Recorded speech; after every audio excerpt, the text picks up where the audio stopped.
Hey, morning everyone. So firstly, thank you ever so much for coming. I see that the Vegas has probably got a few of the people, but also probably the AWS keynote. Thanks everyone on the live stream as well. But just a small, short intro in regards to Cloud Native Data Management Day and how it's evolving as a community. So normally we've focused on KubeCon, so KubeCon EU, which was a virtual event, and then over in LA we were at the Grammy Museum. So this was kind of a first thing of, well, how do we do something outside of the usual KubeCon co-located events?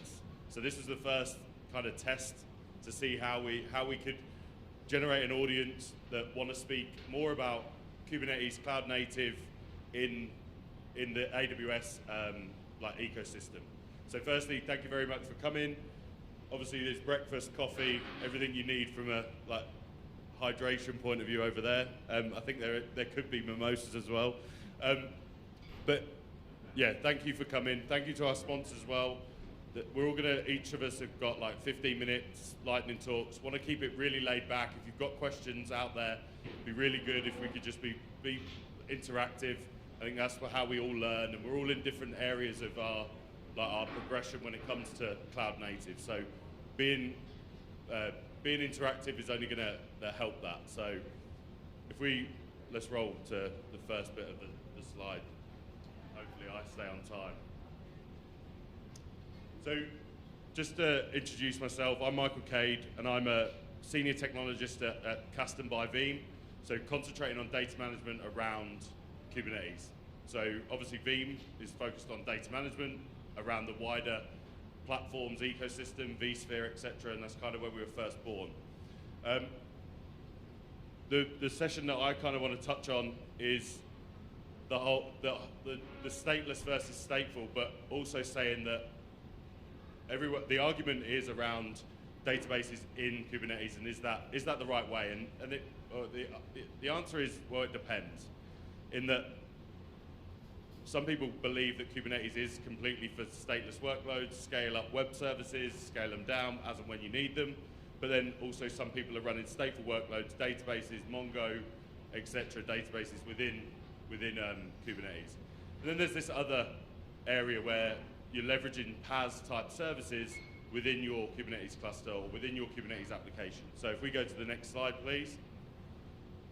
So Kasten K10 focuses on three things, really, is that being agnostic to whatever that Kubernetes cluster is, having integrations into AWS EKS, given that we're at reInvent, I should mention that one, but also around that infrastructure underneath, being completely agnostic to whatever that looks like and integrating into that storage layer.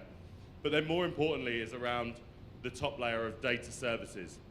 Data services as in, okay, where are we going to store our data? Whether it's databases, we seem to talk about NoSQL, SQL databases quite often, especially when we're demonstrating and speaking to our customers. But think about messaging queues, batch processing, etc. are also data services out there. As well as something like AWS RDS, and that's what I've ringed around here, is that, okay, I want to take advantage of all of the services within Kubernetes for my stateless web application, but I need a stateful way of being able to store that data for that website, for that service, for that application, but I don't want to have that database running in that same cluster. So with that, we've got the ability to push that data into AWS RDS, and where Kasten K10 comes in is the ability to protect the whole application. So everything within the stateless application, within Kubernetes, but then also within the AWS RDS, and making sure that it's application consistent for any important recovery points there as well. If we go to the next slide. So how do we, and this is not a Kasten thing, this is how does the architecture look from within? So you've got your EKS cluster, or ultimately any Kubernetes cluster can take advantage of using the RDS as the external data source. Again, given where we are, let's use EKS as our example. But how do we map that RDS, and how do we make that available to our application within the Kubernetes cluster? So if we go to the next slide, this is done via config maps and secrets. So everything that you would connect into that database, you store that within your Kubernetes cluster as a secret or as environmental variables. And then that hooks into that RDS. So it just sees it like it's a disk, like it's an additional service that is now extending your Kubernetes cluster out into Amazon RDS. So then when it comes to protecting that, we want to be able to capture all of that. We need to be able to capture the application, so the front end maybe, and we want to capture the secret that gives us access into the RDS, and using the IAM policy to be able to see that, and then also the config map, which is ultimately, I need to be able to connect to this LUN or this database that is being leveraged via AWS RDS. And with that, we've got the ability to protect that whole piece, that whole application. So not just the stateless application or the database within Kubernetes, we're now externally using the RDS snapshot functionality and the ability to export that out into object storage or whatever that target storage needs to be. If we go to the next slide.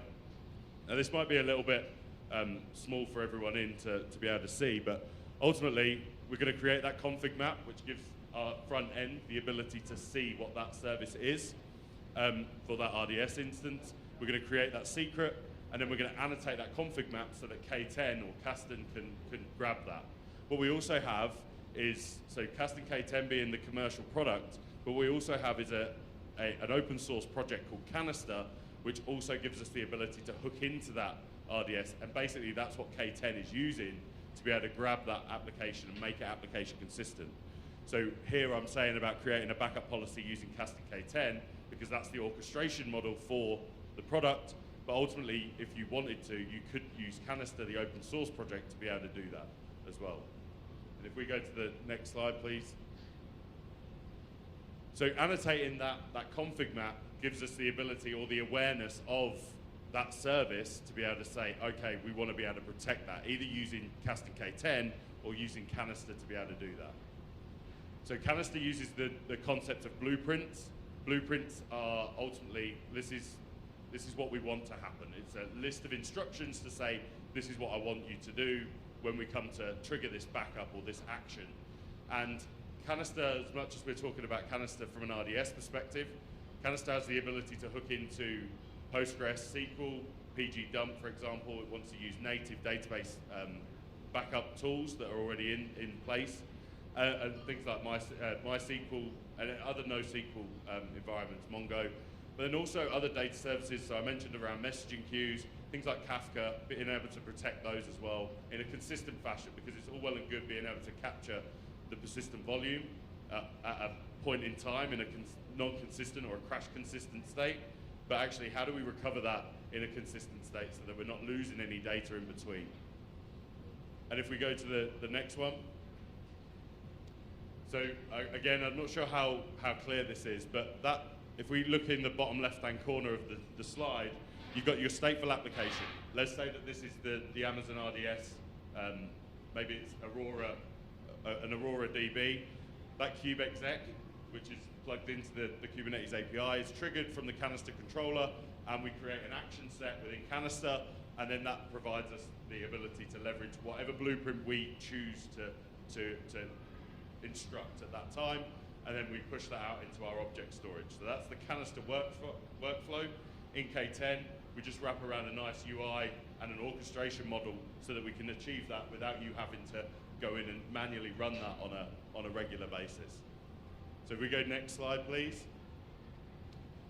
So I appreciate that was a very fast, very quick overview of what we're talking about from protecting AWS RDS a lot within your Kubernetes cluster.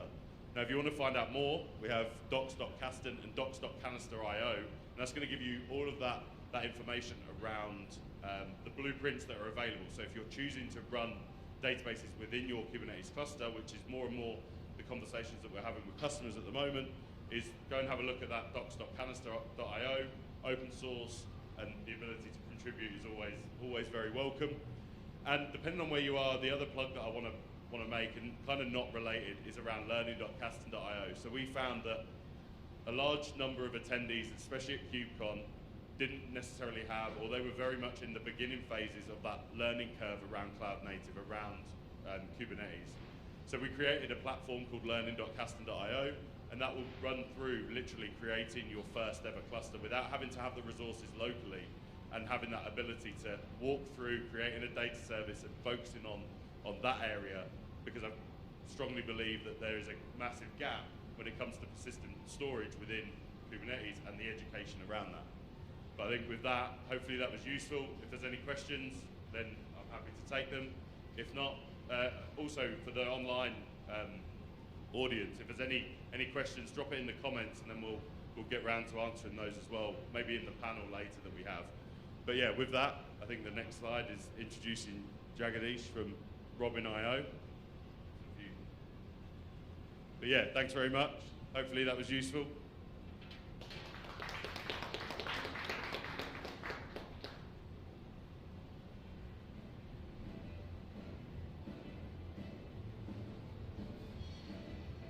Thank you, Michael. Hello, everyone. Welcome to this short talk on Kubernetes data management from edge to cloud. I am Jagadish, Senior Technical Director from Robin.io. Today, we are going to look at quickly on what are the challenges of running stateful applications on Kubernetes, and we'll look into the solution space and how to tackle them all the way from edge locations to the public cloud to the data centers, and we'll cover applications ranging from databases, analytic applications, or anything which is stateful in Kubernetes. Next slide, please. So as we all know, with digital transformation, enterprises are running more and more apps to meet their customer requirements and provide the business functionality.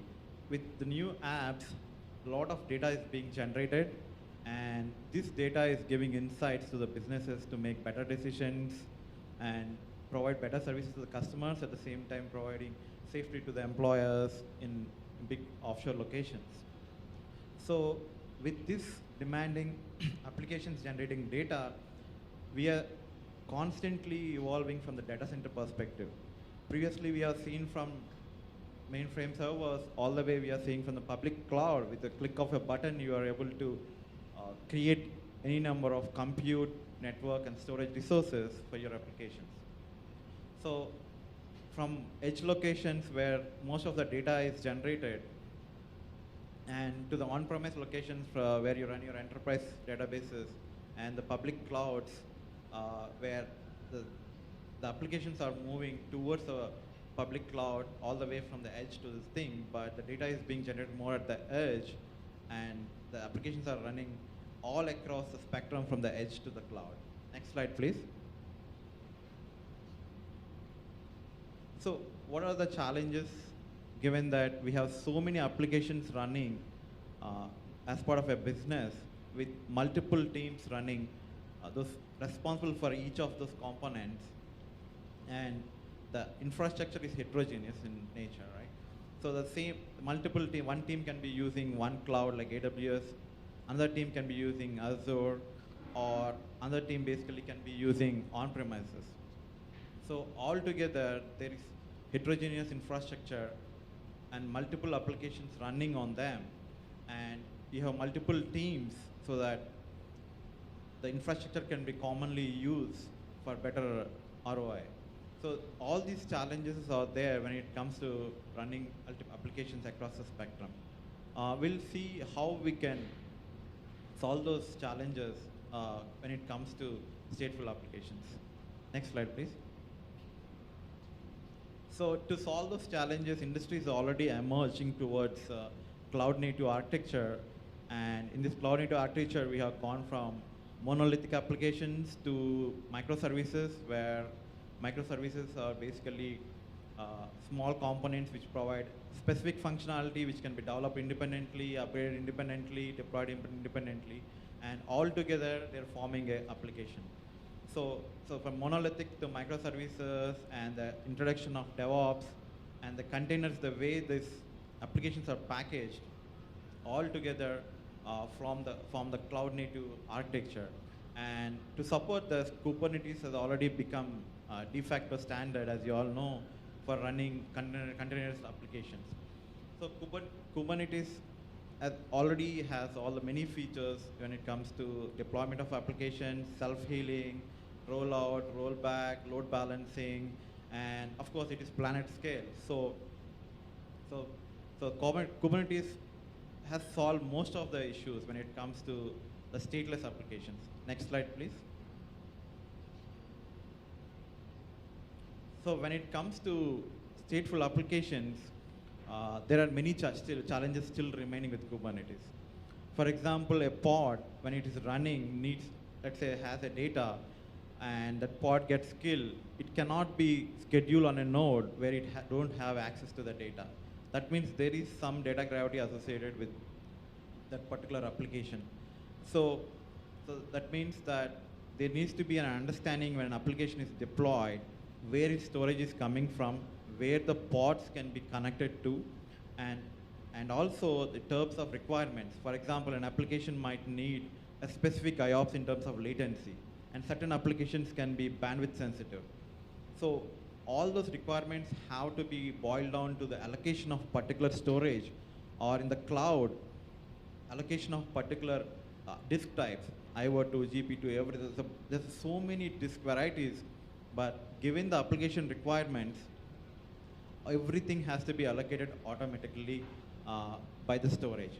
That is one of the things. The second thing is the data protection, right? If one of the node fails, let's say you're running a Kubernetes cluster on the nodes, bunch of nodes which has hyperscalers, and if a node fails, how do you protect your application from going offline? So that is one of the things. The second thing is, if there's a whole cluster is down, how do you recover your applications on a different cluster? And how do you do all these things at a scale at which there are hundreds of applications running on a single cluster? All these things put together needs a cloud native storage stack to tackle all these challenges for running stateful applications. Next slide, please. So let's look at the scenario of day zero. You have an application like Postgres database or Cassandra or a MongoDB, which is basically having multiple pods and they need storage. That means that they have to be allocated storage in such a way that they don't be allocated on the same node. So there is some particular constraints, and of course the performance characteristics. So you should be able to provide high availability for those data, and also give better performance and allocate resources in such a way that the application requirements and SLOs are met. So that is just one of the things. And with multiple teams running using the same infrastructure, you need to provide a tenancy for all of them with a common infrastructure. So that is the first day zero challenge. Once you start running the application, providing the storage and start running and generating the data, now it comes to protecting your data and making the data available to multiple teams to gain insights from that data. Next slide, please. So let's see the data protection. Basic data protection is when a disk fails, we need to handle in such a way that the applications still have access to data. That means that you need to have copies here, locally, or elsewhere. So that is where disk copying and rebalancing needs to happen. So when multiple disks are being used, you need to spread the data across so that there are no hotspots and things like that. And the second thing is, if a user makes an error, for example, there's a business application running and a user makes an error of deleting a table, how do you make your application back online without having a long recovery operation? That is where the snapshots come into picture. Here the snapshots, if you are able to have a snapshot of an entire application, then you should be able to use that snapshot to recover your application to the last known good state. So that, and this will happen in a matter of few seconds. So how can that be possible? Though it's only possible when you have an application perspective. It should not be an application with a lot of bits and pieces which need to be recovered one by one, but it needs to have an application perspective from resources like pods, config maps, stateful sets, and the PVCs, which are actual data. All those things form an application.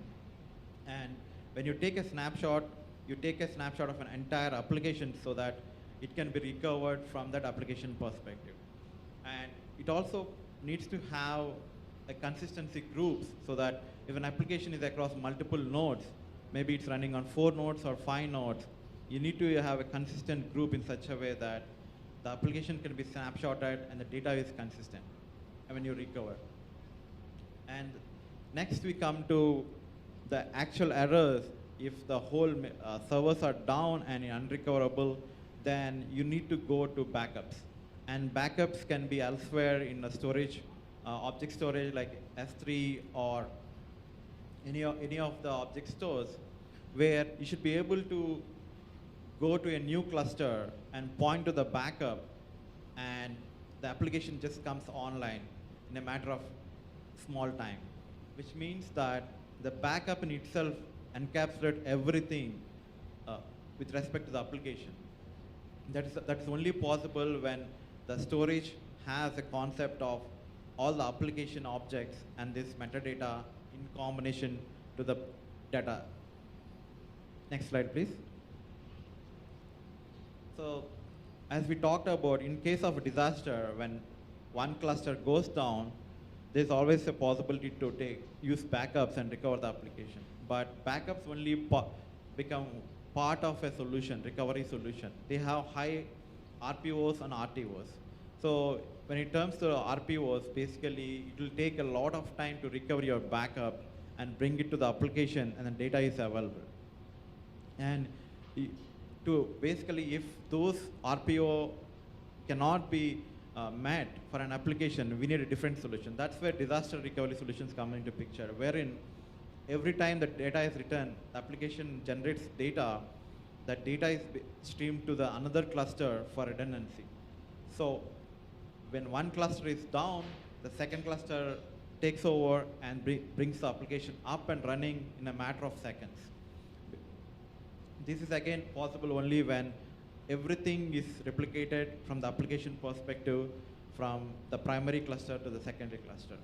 So with disaster recovery, it is possible to get the RPO under few seconds, and real-time replication, you can have an RPO of 0. So that the application will be having a small hiccup and be online very fast. Next slide, please. Another thing we see is with a lot of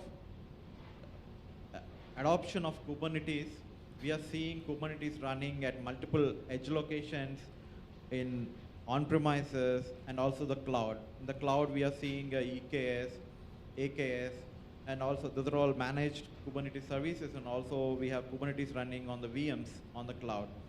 And we have Kubernetes running on multiple locations. And how do we bring an application from one cluster to another. So there are many times you might want to bring those applications for better performance, or there is a high priority application you might want to run on that cluster to give space to that high priority application. You might want to move the application from one to another cluster. Given an application which has a data gravity, which means, let's say a database which has a 500 gig of data, moving an application from one cluster to another cluster should be happening in one API call or a one click. That is where the portability aspect comes into picture. Having the application construct for Kubernetes applications from moving from one cluster to another cluster gives an ability to go from one cloud to another cloud along with the entire application state, so that the user doesn't need to understand what all the application components are. And so next slide, please.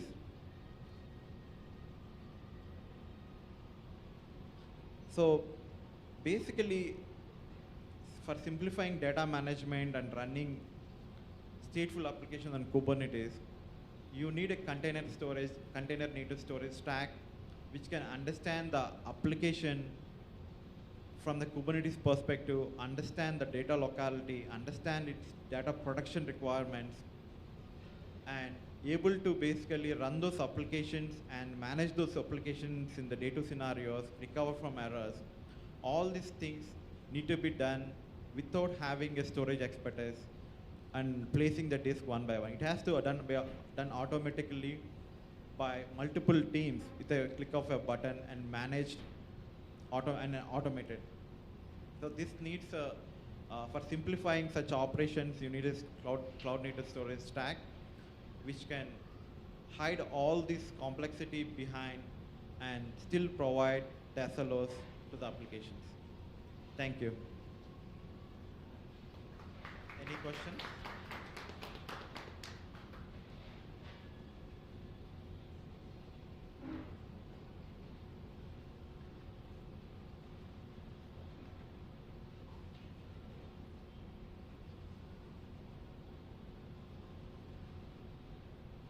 So we're just going to have like a 5-minute break just to set up this panel.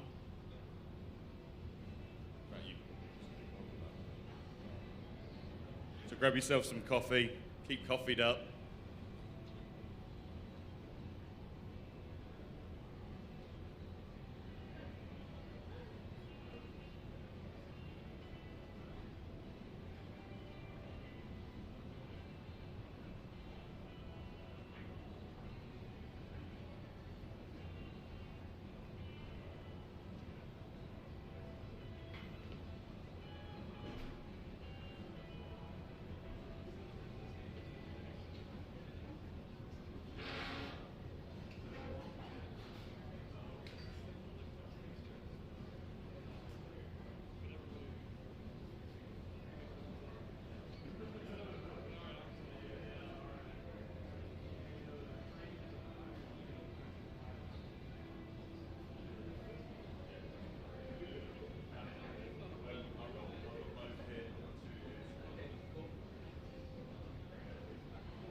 Test, test.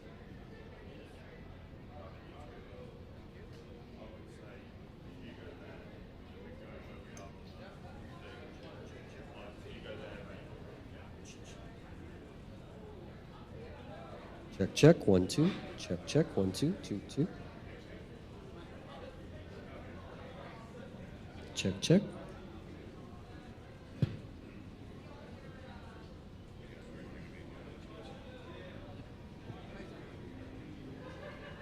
Check, check, 1, 2.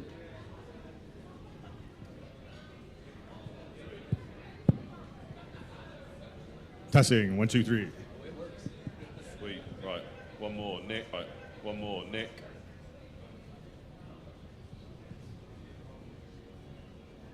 There you go, bud.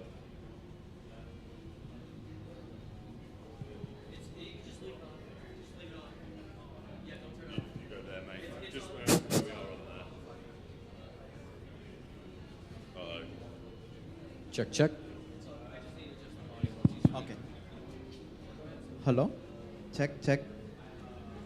Check, check. Said instead of Check. coffees, maybe get the passion fruit mimosas. When in Vegas. They're at the bar. Sorry, on the live stream, you obviously have to make your own. We've got quite a few people on the live stream.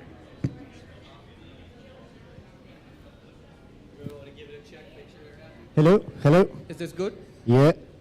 Raclette. Check, 1, 2. Check, check. Sweet. Check. Yeah, well, we can go. We're still streaming, so. Yeah, whenever you say go, Cool. Yeah, let's just go with it. He's going to kill the music. The elevator music. Awesome. Cool, yeah, let's go. Yeah, so thanks for well, my session. So thanks for sticking around, and then we've got a couple of lightning talks after this as well. But what we wanted to do, similar to what we did in LA for KubeCon, we had all of our sessions were panel sessions, and giving a bit of a point of view from different vendors, some of our sponsors, but also from the community. So we've got Mike Pfeiffer who's going to moderate here. So I'll let him introduce himself, but he's doing some awesome stuff around education for the community. I mentioned around everyone's at different learning curves, whether it be from an AWS point of view, whether it be from a Kubernetes point of view. But yeah, he's doing some really good stuff to help elevate people into that space. But yeah, hopefully this is useful. But again, let's keep it interactive. If you've got questions, we've left it pretty broad in what we're going to cover here. Yeah, so any questions that you've got would be great. Mike, over to you, mate. Thanks, Michael. Hey, everybody. Mike Pfeiffer here, founder of CloudSkills.io, host of the CloudSkills.fm podcast. Super pumped to be here. And so I think, in the interest of time, just want to go through, get maybe a quick intro. But since this is, State of the Union for public cloud, I just want to hear what you guys are working on, what you're excited about. There's a lot of announcements this week, obviously. So let's kind of start there. What's the big opportunity? What are you working on? What are you excited about, Michael? Yeah, so I think for me, it's the awareness of everything that's going on. AWS, this is the first in-person event that I've been allowed to go to in the US, and the biggest event that I've seen. There's meant to be around 25,000 people here interested in what AWS are bringing to the party. Now, we're obviously talking about cloud native and Kubernetes focused around storage and data, but just the interest in that all of the services that AWS have, they're announcing. They seem to announce a massive amount every single event, and just that focus and just that people want to know how to leverage some of this stuff. It seems like we're over that hill of leveraging the public cloud. We're not just talking about it as in, oh yeah, we'll get there eventually. I think people are the customers that I'm speaking to, they're very much there now, and we need to be able to support them. Awesome. Yeah. Thanks, Mike. So yes, with public cloud, a few years back, the customers are slowly moving from hybrid cloud. Now they are starting their application deployment directly to the public cloud, and this brings a lot of opportunities, as Mike added, right? There's a lot of features being announced by AWS, and Kubernetes announcements, basically, it has the EKS clusters, and also with the other cloud vendors too, Kubernetes has becoming adopted very highly by the customers. So more and more applications are onboarded to the Kubernetes as a way to modernize those applications. So we are looking forward to this, the next thing on running these applications from the public cloud perspective. And the cloud itself actually made the operations common for all of them, right? So we have Anthos and we have Outposts, which means that you're able to having the same interfaces in the public cloud and the private cloud too. So the deployment, everything, ease of use has become very simple. So all the applications are onboarded very effectively. So true. Total game changer. How about you, sir? Nice. So I have two things. The first one, just around cloud adoption. If you watched the keynote yesterday, right, Adam's first keynote, the lady from NASDAQ, I forgot her title, CTO or CEO, but about NASDAQ, not just using AWS for many years, but now moving their options trading onto AWS, which means that, okay, even financial organizations big enough are trusting the public cloud for not just running a few apps, but one of their major operations. And then second, focusing on Kubernetes. If you look at the announcement, right, AWS identifies that people are using Kubernetes on EKS, and you need a solution, a way to scale as the application scales. And AWS Carpenter, I don't know if you saw the announcement yesterday, but that basically allows users to configure Carpenter, which is an open source project from AWS, to scale your underlying cluster. So if your API server is getting more requests for more pods, if you're deploying more applications, instead of having to manually go ahead and expand your node groups and add more EC2 instances in your EKS cluster, now that policy will be automated. So as your load increases, your cluster will automatically expand and contract if you don't need the additional capacity anymore. So like we see a lot of enhancements in the EKS ecosystem as well. Love it. So for me, I think, over the years, now AWS is starting to build tools that allow people to not only doing like lift and shift, but modernize the application at the same time. So I think this one is really key, but then in contrast to that, there's also a lot of gravity around data. So the question really becomes, of course, you want to modernize your application. It's easy to modernize stateless application. With scale, it can be released. But how about the data? There's so many options out there. And also AWS is creating even more options to host your data, whether you want to go database as a service, depending on the type of workloads. We see more and more efforts in terms of machine learning and big data into Kubernetes. So I think if I were a customer today, my main problem would be, what do I do with this sort of data? Do I want to keep it on-prem? How about compliance? There's so many tools now. So I think, a good starting point is always to go with the data on Kubernetes community. So I think the community is quite young, but with all the cloud developing this kind of tools.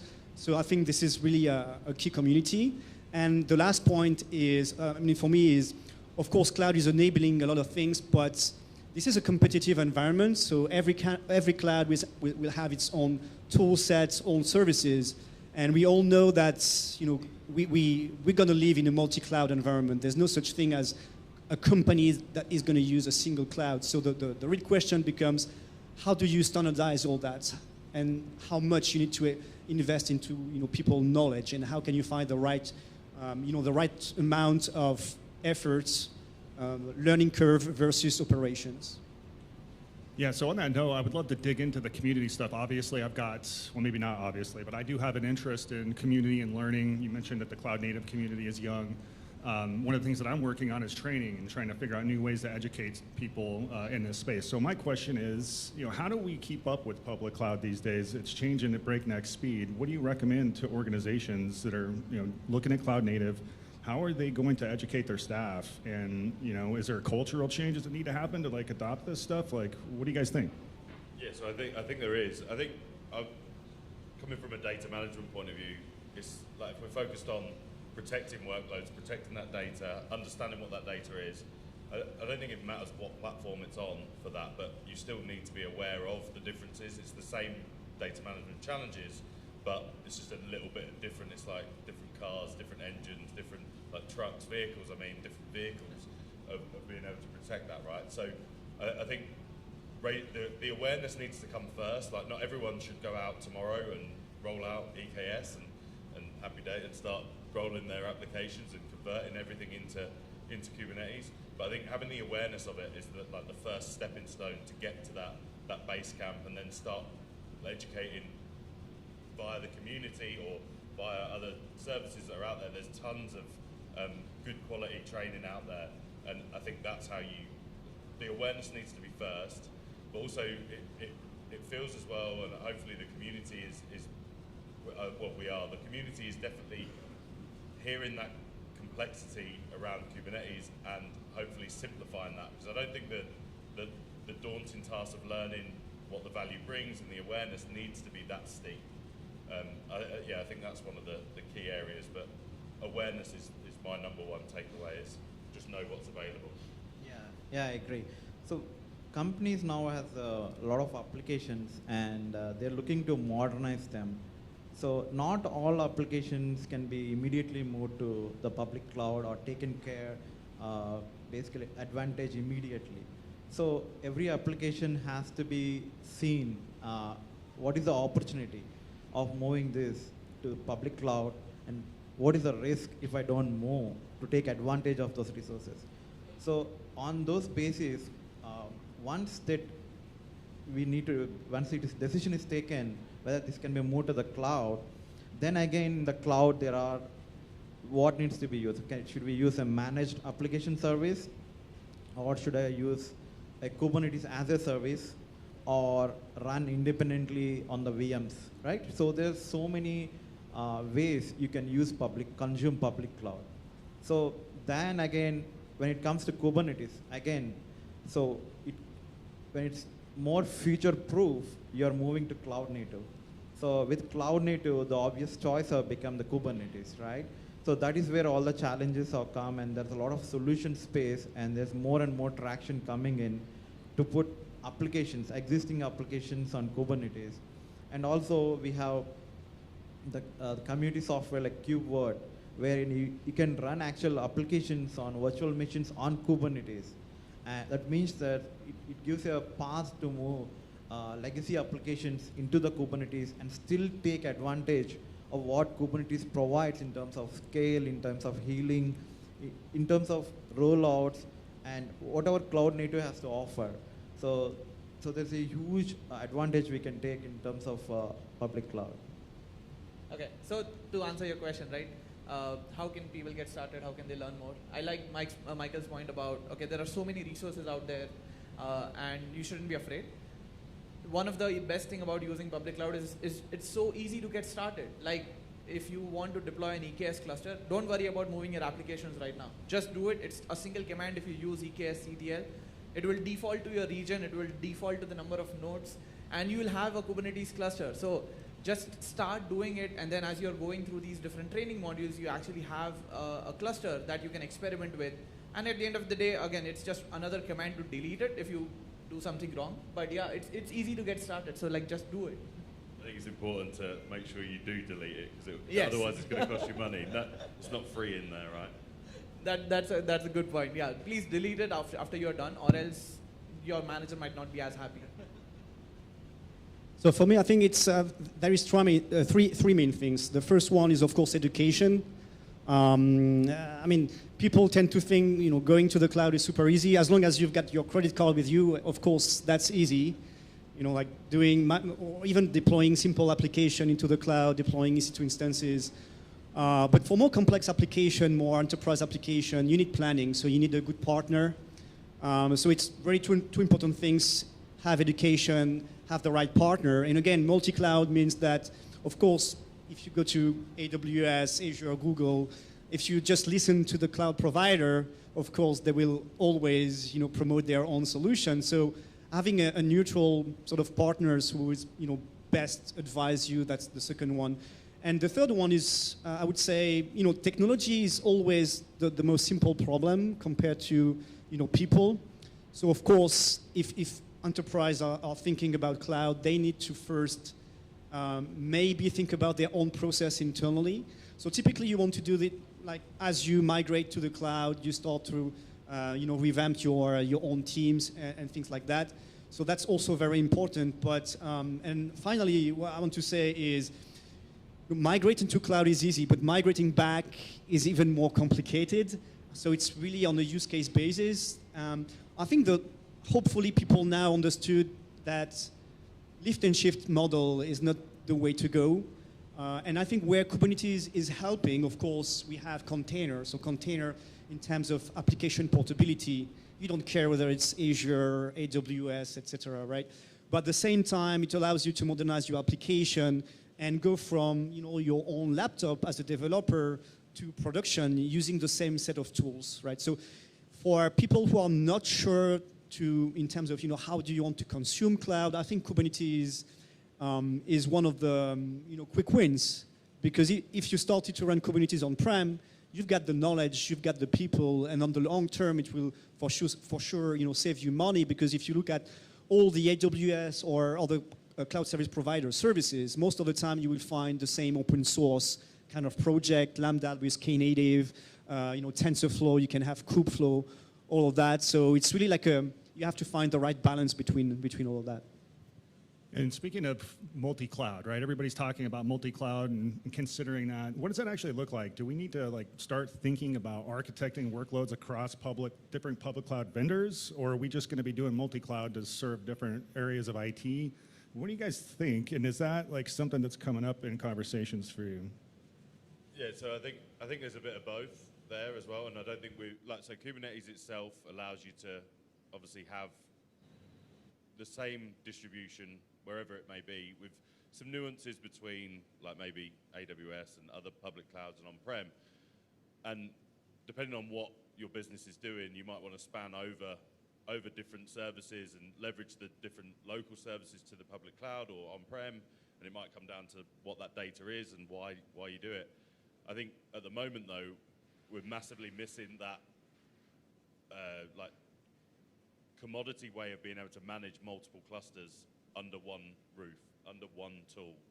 A lot of it, and this is why a lot of people think it's quite daunting, that the Kubernetes world is, well, a lot of it's in the CLI and there's not many, a dashboard type approach to it.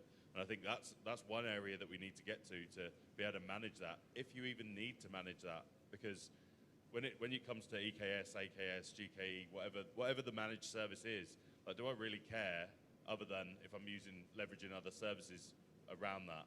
And so I think it's a bit of both, right? I think it's there's effort that needs to be done to simplify the management of multiple clusters, but then I think it has to be done for the right reason as well. Is that don't just do multi-cloud just because it sounds cool and that's what we should be doing. There should be an absolute reason as to why you do it as well. So, for multi-cloud perspective, many times enterprise have multiple teams, and sometimes they take independent decisions. Some teams can go for one cloud, second team can go for a different cloud. That is where usually multi-cloud comes into picture in one enterprise. The second aspect is large organizations, when they acquire multiple companies, they may be using a different cloud altogether. So when they're acquiring multiple companies, they're integrating all this IT under one umbrella, right? So that's where you have multi-clouds coming to picture. So when you're starting an application, maybe you are not trying to have it a multi-cloud capabilities, but when enterprises which are large enough, multi-cloud is already a reality. So they need to manage multiple clouds and find a way so that all the data which is being generated can be used effectively and have insights to it. So that is where there needs to be tools to control the clusters from a single pane of glass, and the data generated on one cloud should be available on another cloud seamlessly, so that other teams can gain insights from the data generated from a different cloud. Thinking about the question, more clouds. So we have a quote, right? More power, more responsibility. More clouds, more complexity. I guess, as Michael said, you need to have a use case, and like Jagdish just pointed out, okay, if you're acquiring companies and they might be running in a different cloud, that's how you end up in a situation with multi-cloud. But you shouldn't Like just for having the ability to say that, okay, you are running your applications in multiple clouds, I don't think that's a good enough reason, because that adds a lot of complexity. But if you end up in a situation, you should have consistency, and Kubernetes is that orchestration platform that can bring that level of consistency. Even if you don't connect these clouds, again, there are ways to connect these so that applications or data from one cloud is available to another. But then you don't need to do that. Just keep it simple and make sure that your applications are running. They still have that uptime. You're able to meet your end user goals or whatever application you're running, and let it be. You can have the same tools to work with these applications, but don't try to migrate it, because that adds complexity, and you need to work with partners to help you do that instead of trying to do it on your own and like spend 6 months, 9 months, and additional cost to do that. So yeah, that's my. I agree. And I think multi-cloud is not really a decision. It just happens, whether it's acquisition or ELA and you get cloud credits. It's not a decision you make. It just happens. And I used to work for a multi-cloud networking company, and our CEO was always making this comparison. I don't know if I didn't know about this. It's a hotel chain in the US called Sandals. And so, he was comparing this to the cloud service providers, where you go there and everything is all inclusive, right? But until you want to book your boat to go on the lake, and there's no boat available, you want to have wine for dinner, but there's only the house wine, and you want some nice, Cabernet Sauvignon, but it's not available. But even if you want to pay, it's not there. And I think it's a good analogy. You have to find the right balance between the cloud services you can out of the box and your own requirements in terms of visibility, observability, management. And actually what happens is people need the same tool sets they're used to have on-prem to be able to efficiently operate in the cloud. And the good thing with Kubernetes is there already, right? So it's really also a good first step that enable people to go into multi-cloud without too much changes, provided, of course, that you have Kubernetes running. If you don't have Kubernetes running, well, for some application, you can use completely managed Kubernetes. So you can forget for EKS, you can use ECS as a first step.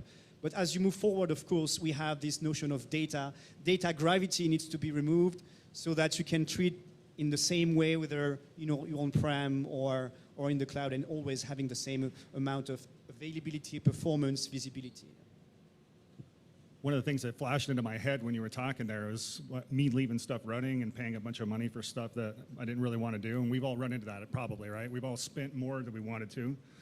So when it comes to public cloud, managing costs is really important, and hidden costs can come up a lot, right? You get charged for stuff you weren't expecting, especially in a world like Kubernetes where you might be new to it. So Nick, let's go back this way this time, starting with you. In terms of cost management and pitfalls we might run into, what should we be thinking about in 2022? Yeah, so in cost management for me, especially if you want, highly available, if we talk about Kubernetes cluster, you have to be careful in terms of, cross-AZ costs, these kind of things, really important. Also, some people, may want to, they would say, okay, I don't need Kubernetes, I can use just serverless and use Lambda, things like that. But also, as long as the application doesn't have trillions and millions of requests, that may be a good decision. So, but for large-scale application, it can be super expensive. So, in a way, Kubernetes is also, a way to kind of save costs if you want to contain, the application and all the tool sets within Kubernetes. And at another level, consuming EBS and having performance that needs to be guaranteed. So instead of GP2, you want to use IO2. That may be a challenge, right? So then there's way around that. And of course, my company can help, probably other company too. So my advice would be for customers who really want to scale with Kubernetes in terms of data, look at the cost, compare EBS, maybe look at Instance Store. If you want even more performance, use NVMe. As long as you have replication, you can save a lot of money, right? So yeah, that's my in terms of data, I would say, my recommendation would be use the EBS, the AWS or whatever cloud calculator, just in terms of evaluate the performance you need, replication, transfer between AZ, all of that, and then depending on that, take a decision and just test all the product as there before moving forward. That's good advice. Okay. For me, the answer, it might be just a one-word answer, right sizing. Like, make sure you don't over-provision resources from day one. You can get started small, 3-node cluster, and it's easy to scale. You can add more nodes. You can always add more storage. And scale as your application grows rather than committing from a day one perspective. Multi-AZ, yes, we need to architect for that. Like, if you can do multi-AZ, you can do multi-region. So based on the application SLAs that you agree with with your application owners, you need to decide, okay, what level of fault tolerance do I need, and you need to architect your cluster for that.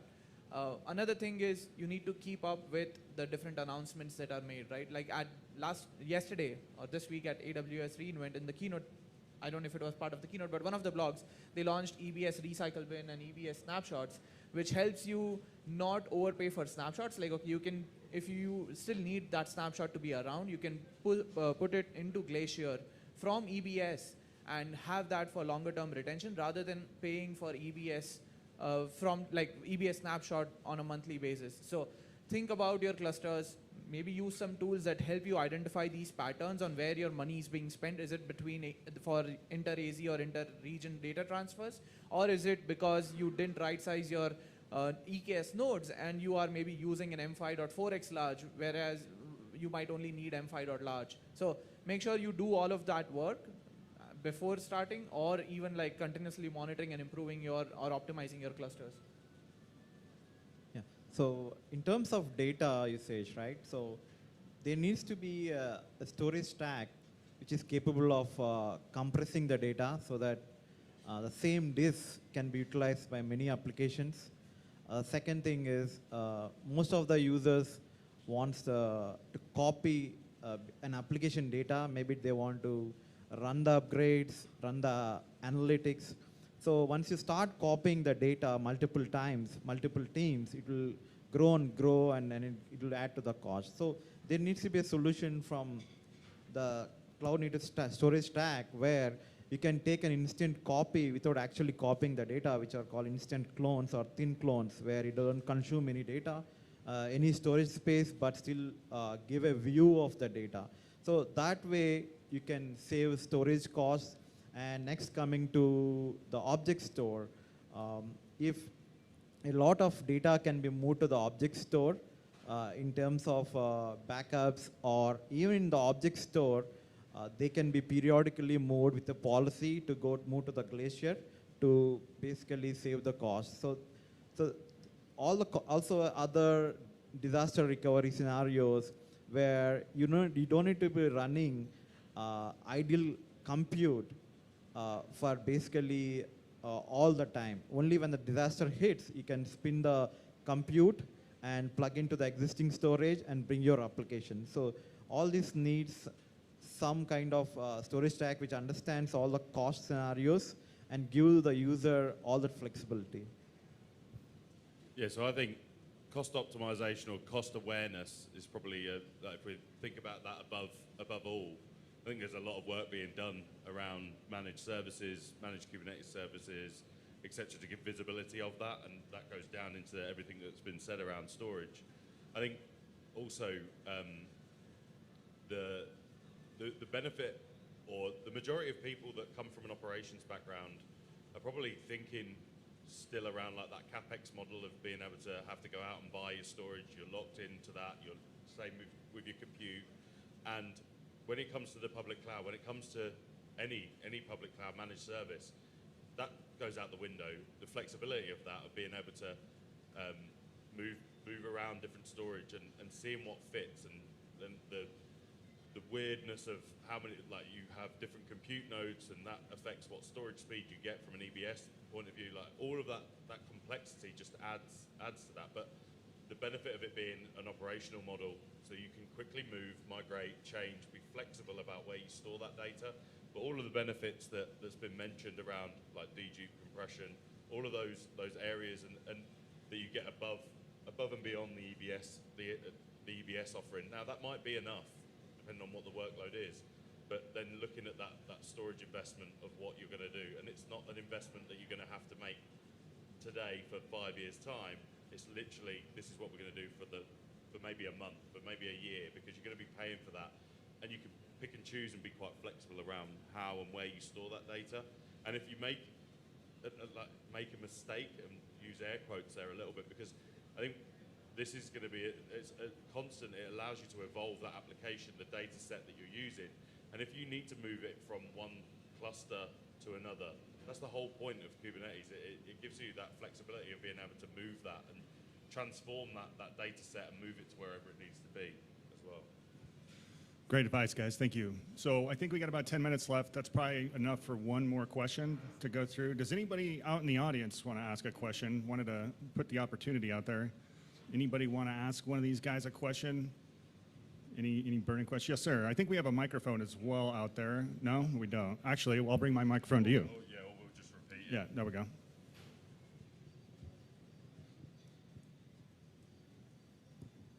So I'm from DataStax, RAGS, and work as a developer advocate there, and great panel.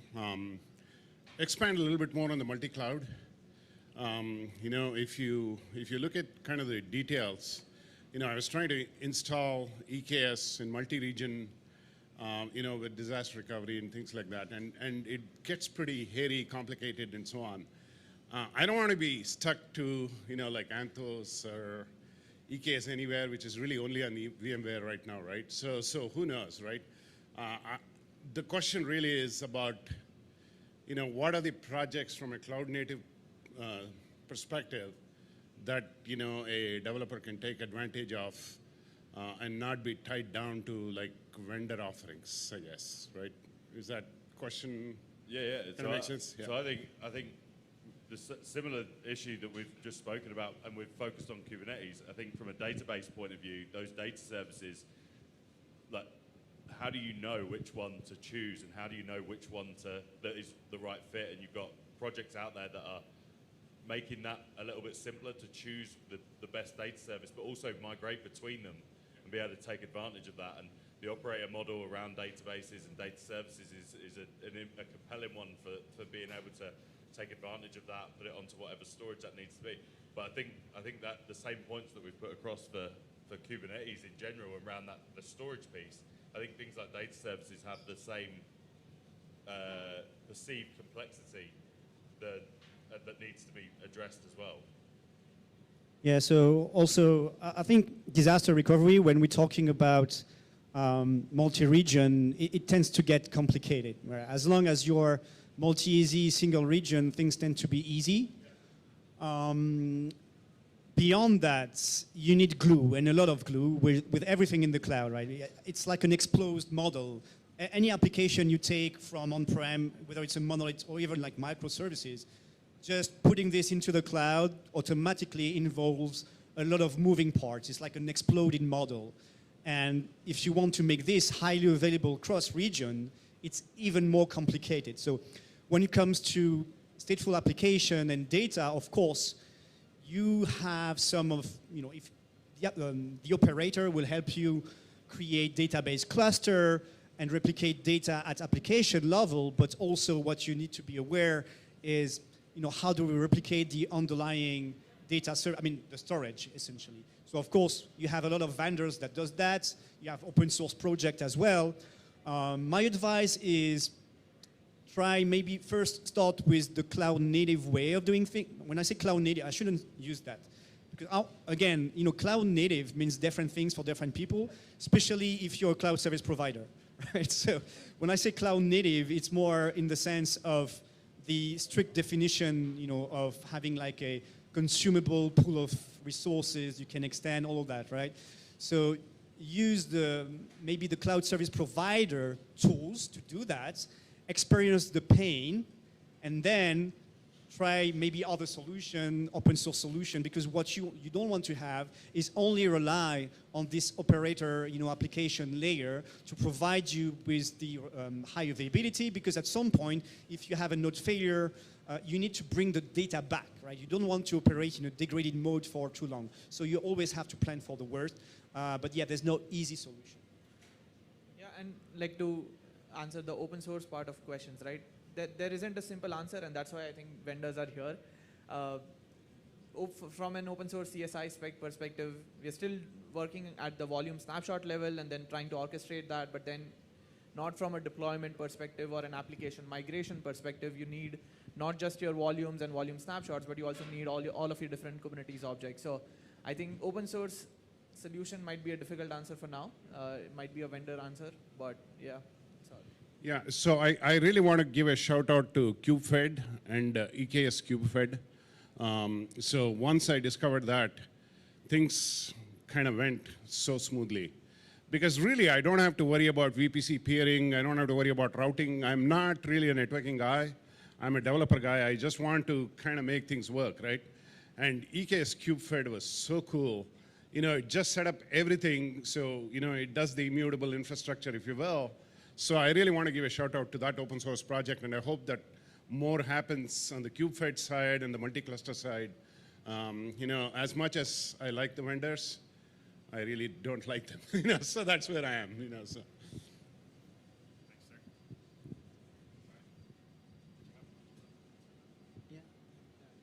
I think the same thing as we're saying. If it is cloud native, Kubernetes become the common platform where we can move the application from one cloud to another.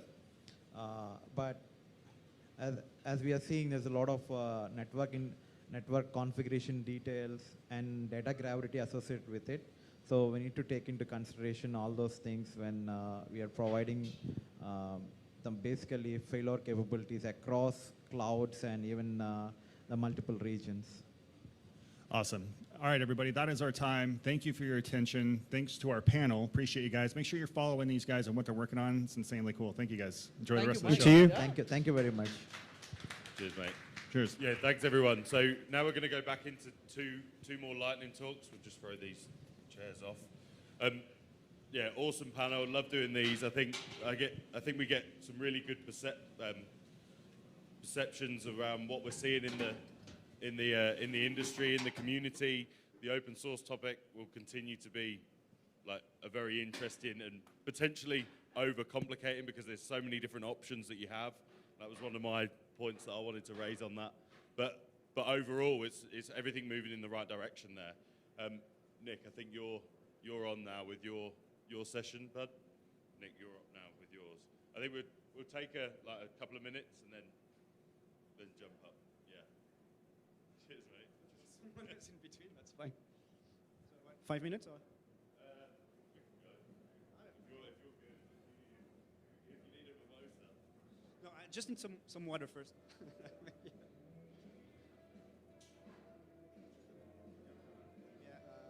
Water. Yeah, just water, so I can get some. Oh, there's water there. There's no water. Yeah, great, actually.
Okay. So, hi everyone again. My name is Nick. I'm a principal developer advocate at Ondat. So first of all, I would like to thank you, Kasten, for having me today. And also, I want to give a shout out to the DOK community. So Bart, if you're watching, shout out to you. I'm not going to rap as you do usually, but still.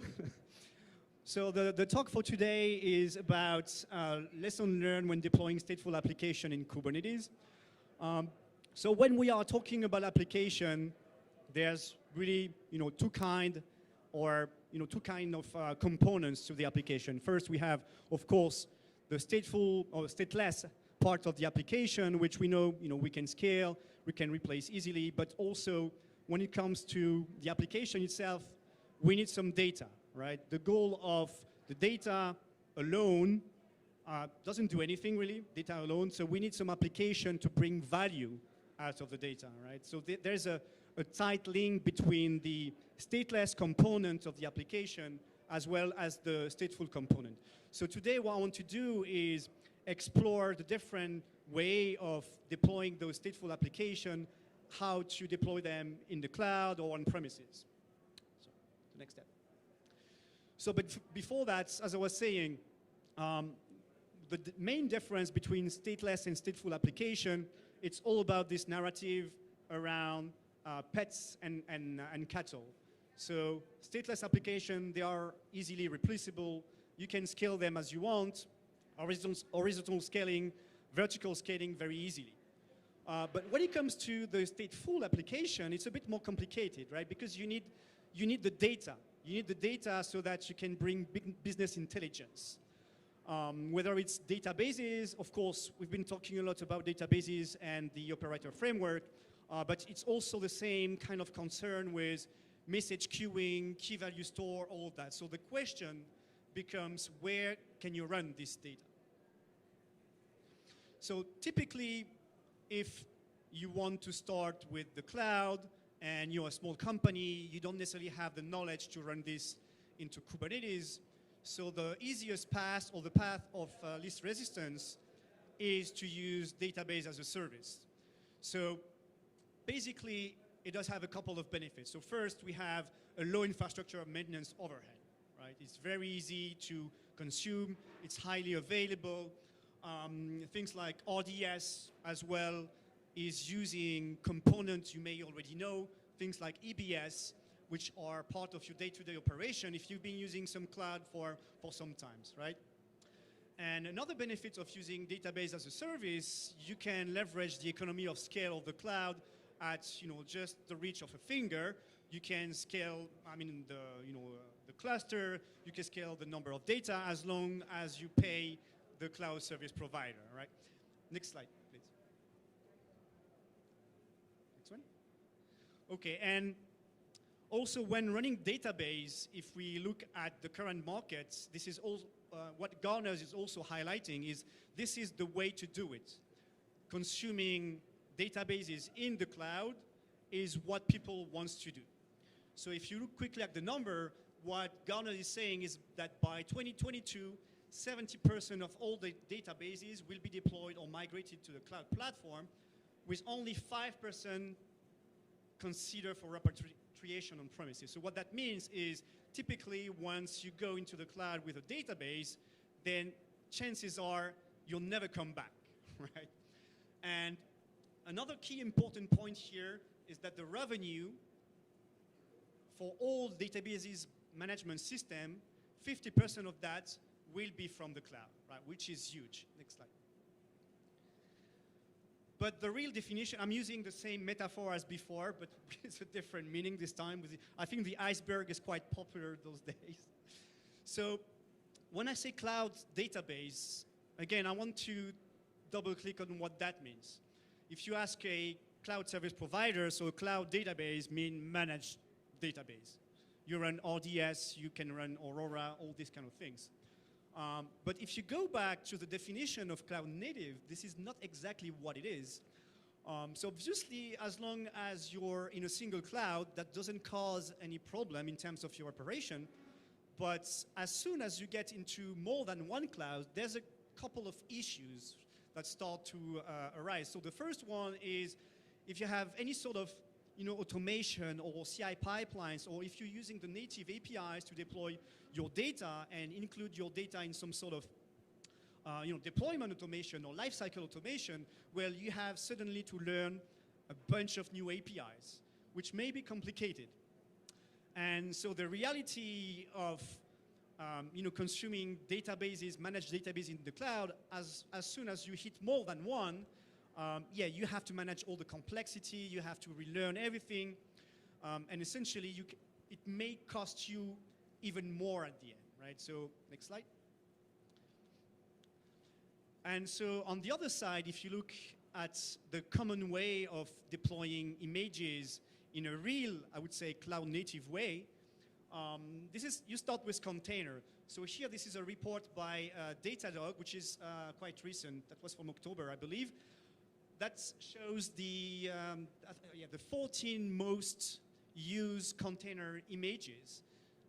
So if you look at that and you read the name, half of that are stateful application. So what that means is basically running databases and stateful application as container is a reality. It's not like us as vendor, we want to make you run databases in the cloud, or in Kubernetes, should I say, but it's more important than that, is an answer to an existing requirement. Next slide, please. And of course, the first step of, in terms of using those container images into Kubernetes, one of the efforts that have been made, for the past couple of months or years is the database operator, right? So that's one which is relying on, again, community effort, vendor effort, and as we grow as a community, you will find more and more of them that you can use actually in production. So that's the foundation number one, more at the application level. And the second foundation is basically the Kubernetes original primitives. And in our case, it's stateful sets. So stateful sets, they've been there for a long time. But again, this is something you have to use if you want to leverage database inside Kubernetes, or if you want to use Kafka, all this sort of operation. So this is the main two components to a successful, I would say, database deployment or stateful application deployment in Kubernetes. Always use stateful sets, use database operator, and I would say adapt your application to be Kube native. I don't say cloud native this time, but Kube native, which means that you have to adapt the paradigms of deploying application in Kubernetes. Things like using an environment. Don't hard code any environment variable into your application. Use the downward API. Try to make the application aware of what's happening in Kubernetes, because Kubernetes is a living environment, so you don't want to have any static definition within your code. Always put a Kubernetes wrapper around it. Next slide, please. Okay, so essentially what I wanted to compare here is, so we have on the one side, the first part I mentioned was database as a service, and the second part is run natively your application, including stateful application in Kubernetes. What are the pros and cons, really? So pros, running database as a service, of course, you can, this is for running database inside Kubernetes. You can save costs as opposed to RDS. Again, it depends on the use case, but typically, if you're using large databases and you need enterprise-grade features, you need performance, you need reliability, you need all that, EBS can be super expensive. We have experienced this with customers, so it can be millions per month. Bringing this into Kubernetes and leaving RDS a bit away can help you optimize cost, actually. This is the one reason. The second one is more control. Of course, RDS, you don't have much control because it's running as a service. It's AWS or Google, Azure, Microsoft Azure, who's going to manage all this service for you. So by bringing this into Kubernetes, you have much more control in terms of the requirement, the performance, the visibility, observability. We were talking about the open source tools before. Well, you can use any open source tools that are available in Kubernetes will be available for your databases and for your stateful application. So if you have in-house knowledge, again, this is on a per use case basis. If you have already this knowledge, this is, again, something that you can leverage to bring your database into production inside Kubernetes. So it can save you time. Another one is that if you're running stateful application in Kubernetes, because Kubernetes is the de facto cloud operating system, you can have anything as a service with all the project you can run inside Kubernetes. So we mentioned serverless before. You can use Knative, function as a service. You can use CI/CD pipelines like Tekton, Kubernetes, that's CI/CD pipelines as a service. You can use Operator, where you can basically extend the Kubernetes existing API and hack it and make it anything as a service possible. So those are great benefits. And the last one, which is probably the most important one, it allows you to have a standardization across all the different clouds. We were talking during the panel session, we were talking about multi-cloud environments. And again, I do believe it's not a decision. It just happens, whether it's acquisition, merger, or just ELA, or these kind of things. You have to face it. Multi-cloud is a reality. So what is applicable in one cloud won't necessarily be in another cloud. With Kubernetes, whether it's EKS, AKS, GKE, even though they kind of differ a little bit, but essentially this is the same API you're going to be using. So again, it helps you standardize everything. Of course, cons. This is more, again, depending on the use case. If you don't have in-house skills in Kubernetes, probably that's not the right solution for you, and the best solution would be database as a service. Pretty obvious. You may have higher maintenance and operational efforts because you may need to do it yourself in terms of dashboard, invest time into learning all those concepts as well. And finally, there is the big gap here, which is how to enable premium data services, right? So this is whether it's from a vendor or from open source, how do you replicate the data? How do you make sure that you have the right performance? How do you make sure that in case of node failure, you can retrieve the data instantly? So this is probably the biggest challenge. And if you want to bring your stateful application in Kubernetes, this is probably the part where you have to spend the most time. So now I wanted also to focus on the developer side of things. So this is more on the infrastructure side, so platform admins. But how about the developer? Because in the end, when you deploy microservices, the developer is going to code that ultimately. So there is this concept of shift left, right? So today, when you're adapting an agile methodology, what you want to do is bring tests as early as possible into your software development lifecycle, because the longer you wait to correct bugs, the more expensive it's going to be, right? So, but the application itself is, as I was saying earlier, multiple components. We have a stateless component, we have the stateful component. So stateless is very early to bring this early in the process. The development cycle is just code, right? But how do you bring your data, or how can you clone data into, earlier into the process? How can you integrate this into your testing environment? So typically, if you're a developer, you start by developing on your laptop, right? So again, Kubernetes can run on any platform, including your own laptop. And what is very important for any sort of data management solution is to be Kubernetes. By that I mean use a declarative way of expressing your infrastructure requirements inside Kubernetes, inside manifest. As long as you can do that, you can run any CI/CD pipeline that will again bring your infrastructure and shift left. And so another component of that is once you have shift left with Kubernetes, including your stateful component, you can take advantage of all the Kubernetes benefits. So GitOps, you can use GitOps for more control, more security, but not only for your own application and only for deploying your application inside Kubernetes.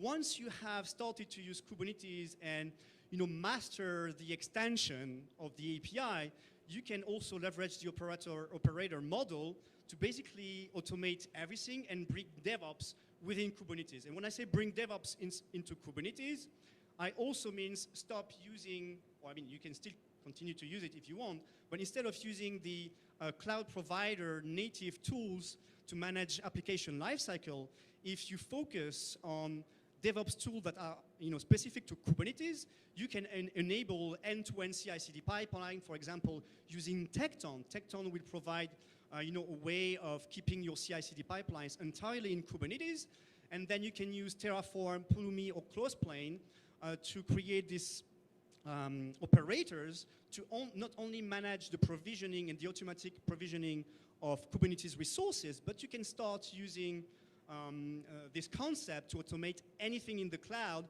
including other services. So for example, AWS has this tool called CDKs, where essentially it's the same kind of model of crossplane, where you can provision anything from Kubernetes leveraging the API. So basically using Kubernetes as a platform to automate everything, not only Kubernetes object, but also services outside of Kubernetes. So the key takeaways for today, I do believe that Kubernetes is the future platform to automate everything.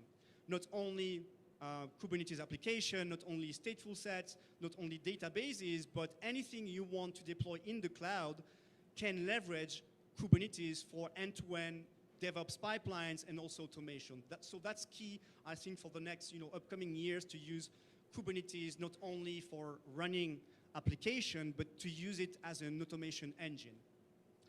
Obviously, I also do believe Kubernetes is ready for stateful application, provided that you can solve, again, the challenge around data replication, because Kubernetes doesn't have those primitives around availability and performance guaranteed. Another benefits of bringing your stateful application into Kubernetes, as I mentioned, you can have a standardization for your software development lifecycle, including provisioning, deployment, day-to-day operation, leveraging well-known and proven concepts such as GitOps pipeline, and again leveraging the database operators to help you build and scale not only the Kubernetes object, but also your application running on top. And in the end, again, multi-cloud is a reality, but the good news is every cloud has a managed version of Kubernetes. So I wouldn't spend too much time in choosing, trying to compare the various versions in terms of, the platform itself, but more, rely on other teams or business decision to see what is the best fit. In the end, the message is really, as long as you can leverage the Kubernetes API, then you're safe. And just to finish, again, I want to highlight that Kubernetes by default doesn't solve any of the persistent storage challenges. So if I have one ask for everyone viewing live on stream is, if you have any challenge in terms of bringing data into Kubernetes, evaluate all the solutions out there, whether it's open source or from vendor, because you won't find the solution directly into Kubernetes if you want to bring this into production. Okay, so I don't know if anyone has any questions? No? Okay, so that's it for me today. So again, thank you for having me, and see you next time.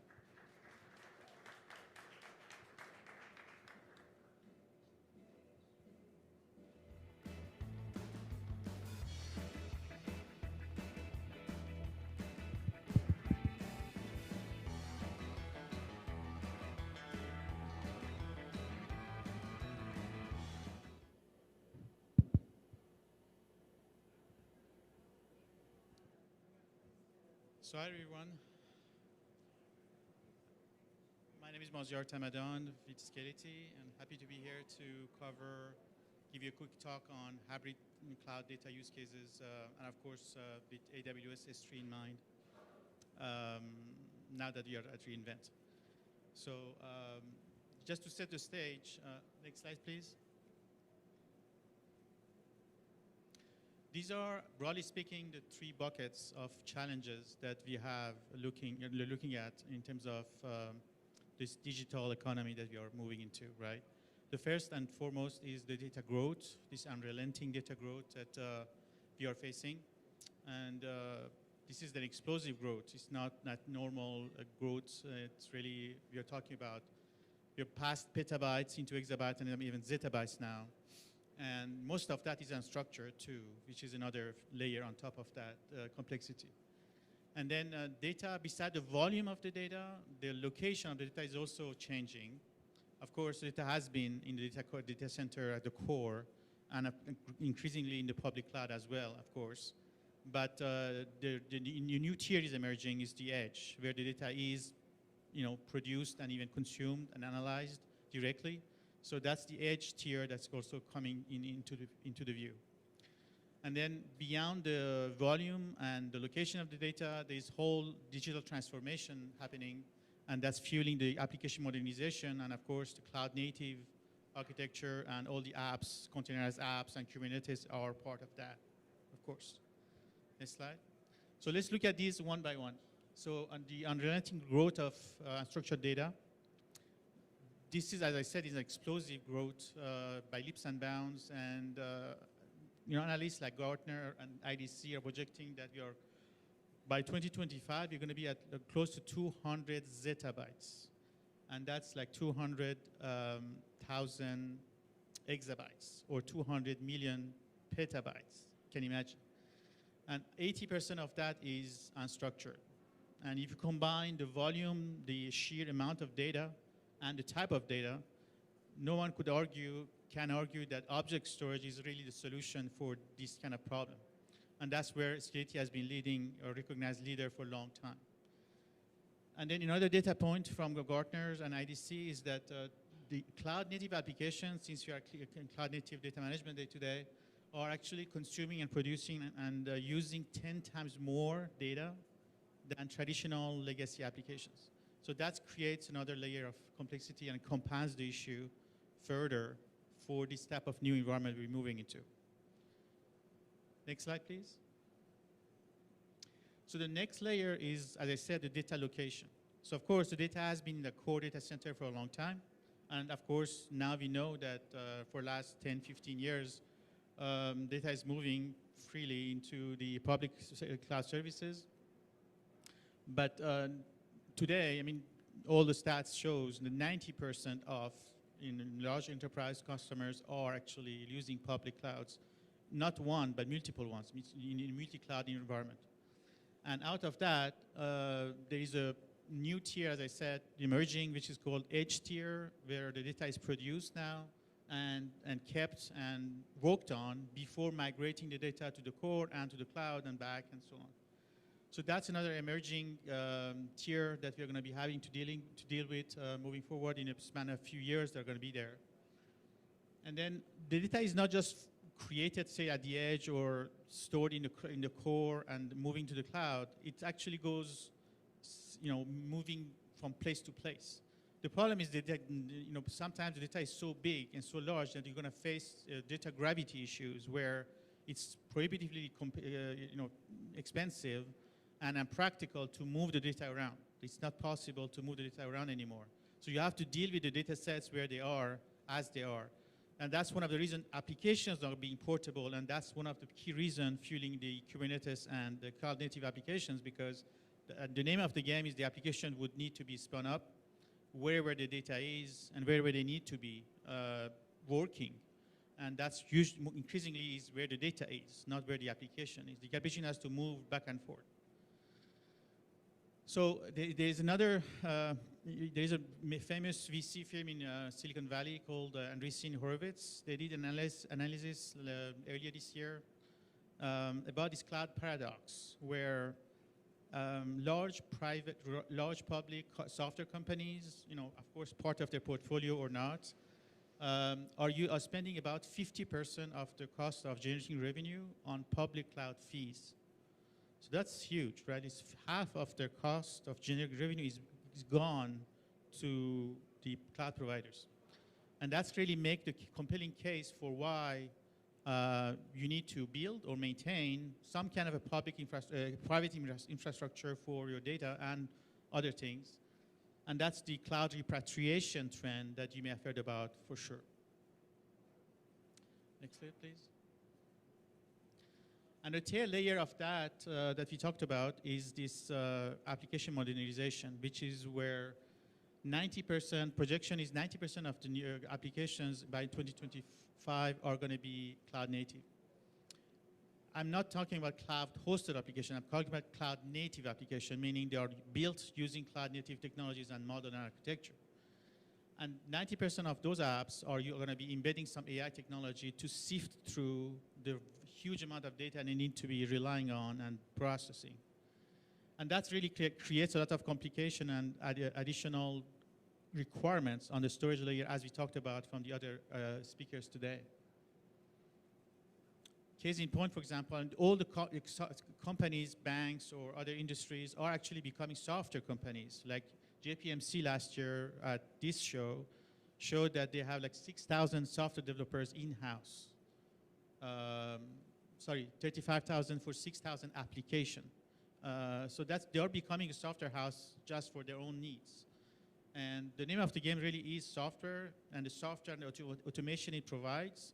Of course, the cloud-native applications are part of that, but the storage layer and the online, on-demand, on-the-fly, dynamic provisioning of storage for these applications is also something that we need to deal with. Next slide, please.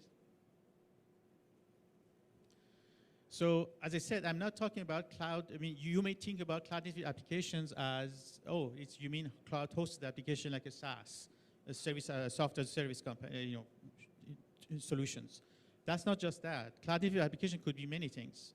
Could be IoT applications or AI/ML applications or even backup applications like Kasten, for example, our friends at Kasten. So, or big data analytics applications that are even usually done homegrown in-house. So there are lots of cloud-native application types using the same architecture, using the same principles to be able to work on the data where the data is, and it could be on-prem, could be in the public cloud, could be at the edge, and it's changing every time. So they need to be able to dynamically move around and address the needs that the business needs that they have. Next slide, please. Okay, the way, if you drill down on what's changing on the storage side. So, as I said, the application, for cloud-native applications, the name of the game is portability, right? So they need to be able to, they are containerized to be able, and orchestrated by Kubernetes to be able to be spun up anywhere, on demand, on the fly. And as we heard before by other speakers, you need the data to work on the application. Application by itself is nothing. It has to work on the data. So data set has to be available where the application is brought up. And so there is, of course, an S3 interface for object storage to be able to reach out and talk to data. But the data has to be provisioned. And you don't want to wait the data to be provisioned where the data will be. You need to provision it on the fly and dynamically and on demand. And so there is a whole management layer and provisioning the storage that has to be accounted for. For block and storage, we already have CSI, the container storage interface. And for object storage, which I contend is the best solution for this type of solution, there is an upcoming COSI or container object storage interface that is being released very soon to account for that. But at the core, this API-based approach for Kubernetes and containerized management matches very well with the RESTful API that object storage has been based on since day one. Next slide, please. So how about hybrid cloud, back to the hybrid cloud space, right? So you can think about hybrid cloud use cases that you may have heard about. So it's about tiering the application to a cheaper tier, say Amazon Glacier, for example. Or moving the data between storage tiers based on age or value of the data or the cost of the data. I talked about the edge tier, and sometimes you have some compliance rules that you have to abide by in terms of keeping the data within certain boundaries. So that's another way of sort of dealing with data management.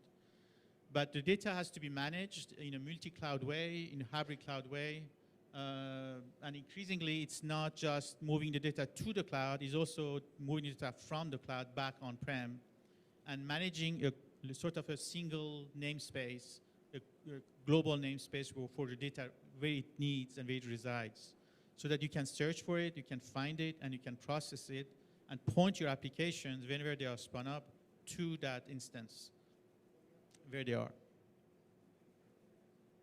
Next slide, please.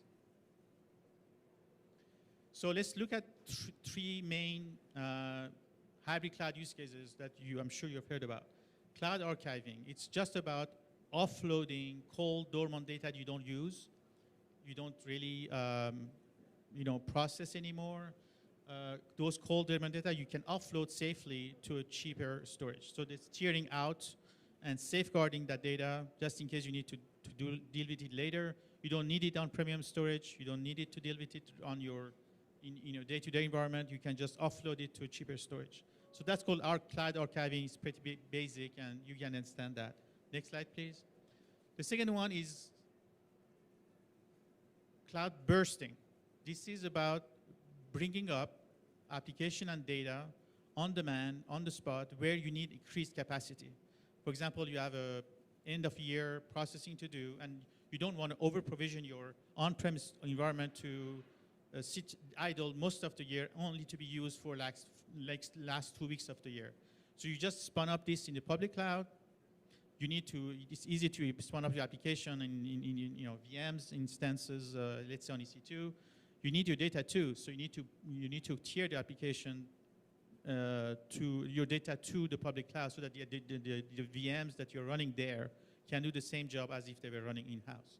So that's called cloud bursting. That's pretty self-explanatory too. Next slide, please. The third one, which is probably the more mainstream one in terms of usage, is cloud DR.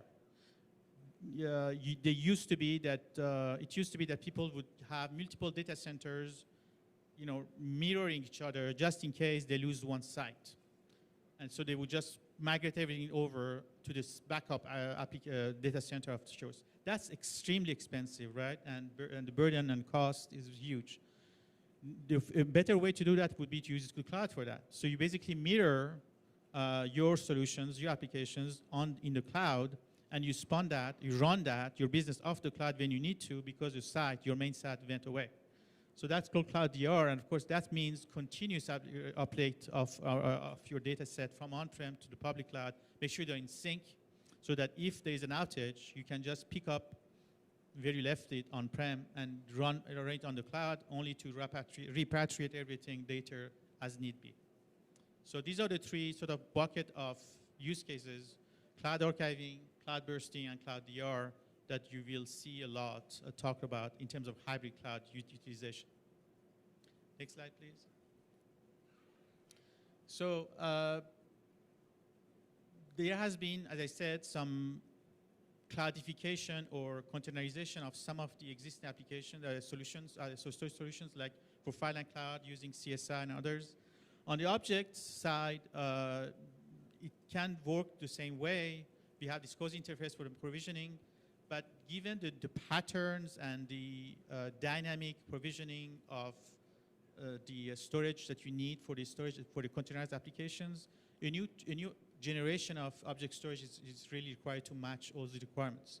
And that's what we created our test cat, Scality. We released it, actually anticipated the need and released it earlier this year.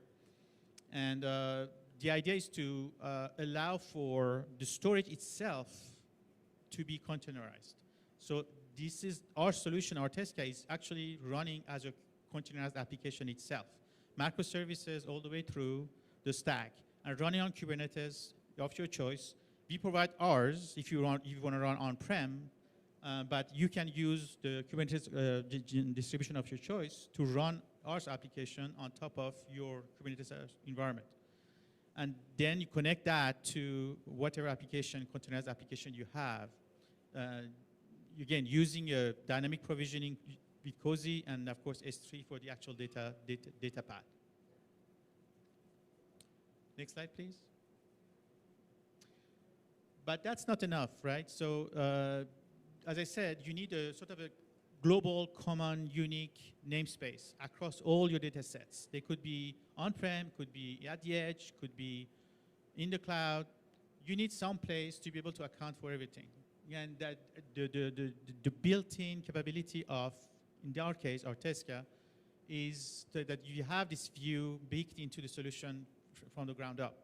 So for example, here you see in a screenshot, we have different services, S3 endpoints for different applications, Veeam, Splunk, Veka, and others.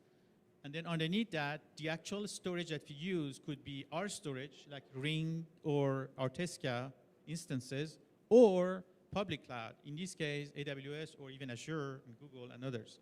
So we have this multi-cloud approach baked into the product so that you can, the application developer and the IT administrator can feel confident about at least tracking and taking inventory of the data everywhere it is and be able to manipulate and manage the data wherever it is and move it around as need be. Next slide, please. So, of course, this has to be done in an industry standard way, right? You don't want to do this the Scality way or a vendor proprietary way, right? So we adhere to the Amazon S3 API for CRR, replication part, or for the lifecycle type of expiration or transition. We adhere to that so that we are fully compliant. You don't have to have a specific interface to our solution and then change it for AWS. It's the same API all the way through. So you just apply it if you're running against AWS. The same applies running against our instance, whether Artesca or the Ring. It's the same API, fully compliant API from S3 API from AWS. Next slide, please.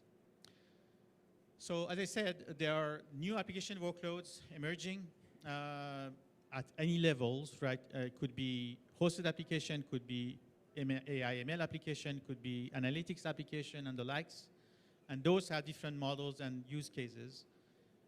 The demand from those applications, the new emerging application and the existing one, especially in the cloud native architecture, are changing the requirements on the storage big time. And we have to have hybrid cloud solutions accounted for in the solution. As I said, baked into the solution so you can actually account for your data wherever it needs to be. And so new storage solutions are needed for that. You can't just take the existing solution and hope for the best. You need to adjust that. Actually, that's what we did with Artesca. We created a new solution alongside our mainstream solution called the Ring. And we introduced that earlier this year to map the requirements requested by cloud native applications so that you can actually have the solution natively baked and designed for this architecture and the new era of containerized apps moving forward. That's all I had. Thank you.